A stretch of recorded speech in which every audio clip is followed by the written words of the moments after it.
আপোনাৰ চলিত মাহৰ যি 11 তাৰিখে পঞ্চায়ত নিৰ্বাচনৰ ফলাফল দিলে, কিন্তু আজি 20 তাৰিখ 9 দিন উকলি যোৱাৰ পাছত এখন মহাবিদ্যালয়ক তেওঁলোকে ব্যৱহাৰ কৰিছিলে, ডুমডুমা মহাবিদ্যালয় সমজিলা আয়ুক্তে ব্যৱহাৰ কৰিছিলে নিৰ্বাচনৰ বাবে।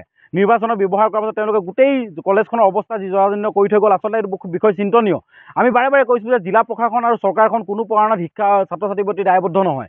এই কথা তেওঁলোকে প্ৰমাণ কৰিলে। আজি তেওঁলোকে চাওক, আপোনালোকে যিসমূহ ৰুম, আজি প্ৰায় 14-15টা ৰুম আছে ডুমডুমা মহাবিদ্যালয়ত, তাত তেওঁলোকে 8টামান ৰুম নিৰ্বাচনৰ নামত ব্লক কৰি দিছে। আজিলৈকে চাফ চিকুণ কৰি দিয়া নাই। ইয়াৰ লগতে যি খেলপথাৰ, ডুমডুমা কলেজৰ খেলপথাৰখন সময়ছোৱাত গোটেই টেণ্টসমূহ বনাই তেওঁলোকে খুলি দিয়া নাই, কোনো ধৰণৰ ব্যৱস্থা কৰি দিয়া নাই। ইয়াৰ লগতে তেওঁলোকে বহুত ধৰণৰ BRM কলেজৰ গেটখন ভাঙি পেলালে, তেওঁলোকে আদৰণি তৰা, তেওঁলোকে নিৰ্বাচনৰ নামত যি মন যায় মই মতালি কৰিলে। আচলতে সমজিলাটো আমি বিচাৰিছিলোঁ, সমজিলা বিচাৰিছিলোঁ, লগতে আমি নিৰ্বাচন হ'বই, নিৰ্বাচন গণতান্ত্ৰিক প্ৰক্ৰিয়া। কিন্তু এই সমজিলা কাৰ্যালয়টো আহি ডুমডুমা মহাবিদ্যালয় ছাত্ৰী নিবাসত হ'ব সেইটো কথা নাছিল।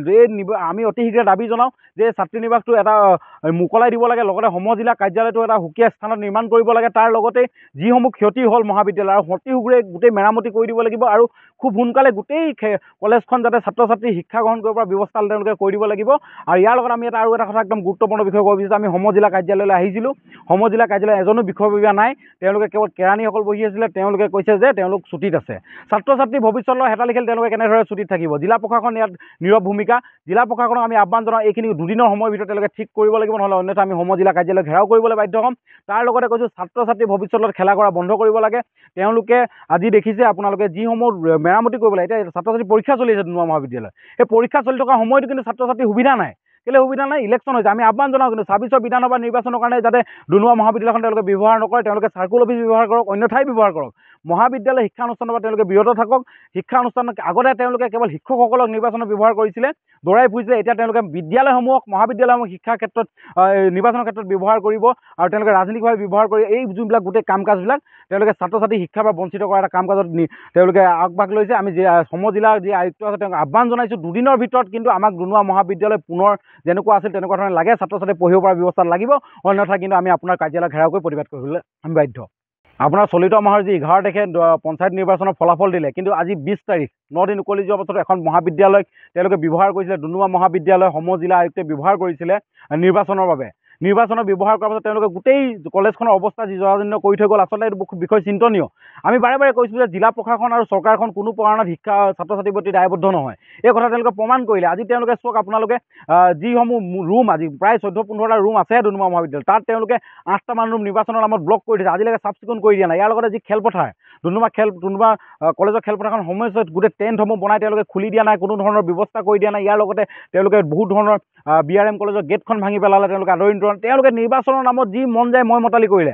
আচলতে সমজিলাটো আমি বিচাৰিছিলোঁ, সমজিলা বিচাৰিছিলোঁ, লগতে আমি নিৰ্বাচন হ'বই, নিৰ্বাচন গণতান্ত্ৰিক প্ৰক্ৰিয়া। কিন্তু এই সমজিলা কাৰ্যালয়টো আহি ডুমডুমা মহাবিদ্যালয় ছাত্ৰী নিবাসত হ'ব সেইটো কথা নাছিল।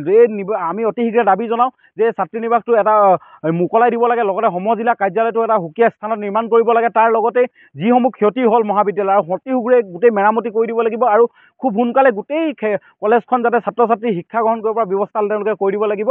আৰু ইয়াৰ লগত আমি আৰু এটা কথা একদম গুৰুত্বপূৰ্ণ বিষয় ক'ব বিচাৰিছোঁ। আমি সমজিলা কাৰ্যালয়লৈ আহিছিলোঁ, সমজিলা কাৰ্যালয় এজনো বিষয়ববীয়া নাই, তেওঁলোকে কেৱল কেৰাণীসকল বহি আছিলে। তেওঁলোকে কৈছে যে তেওঁলোক ছুটীত আছে। ছাত্ৰ ছাত্ৰী ভৱিষ্যতৰ হেতালি খেল তেওঁলোকে কেনেদৰে ছুটীত থাকিব? জিলা প্ৰশাসন ইয়াত নীৰৱ ভূমিকা। জিলা প্ৰশাসনক আমি আহ্বান জনাওঁ, এইখিনি দুদিনৰ সময়ৰ ভিতৰত তেওঁলোকে ঠিক কৰিব লাগিব, নহ'লে অন্যথা আমি সমজিলা কাৰ্যালয় ঘেৰাও কৰিবলৈ বাধ্য হ'ম। তাৰ লগতে কৈছোঁ, ছাত্ৰ ছাত্ৰী ভৱিষ্যতত খেলা কৰা বন্ধ কৰিব লাগে। তেওঁলোকে আজি দেখিছে আপোনালোকে যিসমূহ মেৰামতি কৰিব লাগে, এতিয়া ছাত্ৰ ছাত্ৰী পৰীক্ষা চলি আছে ডুমডুমা মহাবিদ্যালয়, এই পৰীক্ষা চলি থকা সময়তো কিন্তু ছাত্ৰ ছাত্ৰীৰ সুবিধা নাই। কেলৈ সুবিধা নাই? ইলেকশ্যন হৈছে। আমি আহ্বান জনাওঁ কিন্তু 26ৰ বিধানসভা নিৰ্বাচনৰ কাৰণে যাতে ডুমডুমা মহাবিদ্যালয়খন তেওঁলোকে ব্যৱহাৰ নকৰে, তেওঁলোকে চাৰ্কুল অফিচ ব্যৱহাৰ কৰক, অন্য ঠাই ব্যৱহাৰ কৰক। মহাবিদ্যালয় শিক্ষানুষ্ঠানৰ পৰা তেওঁলোকে বিৰত থাকক।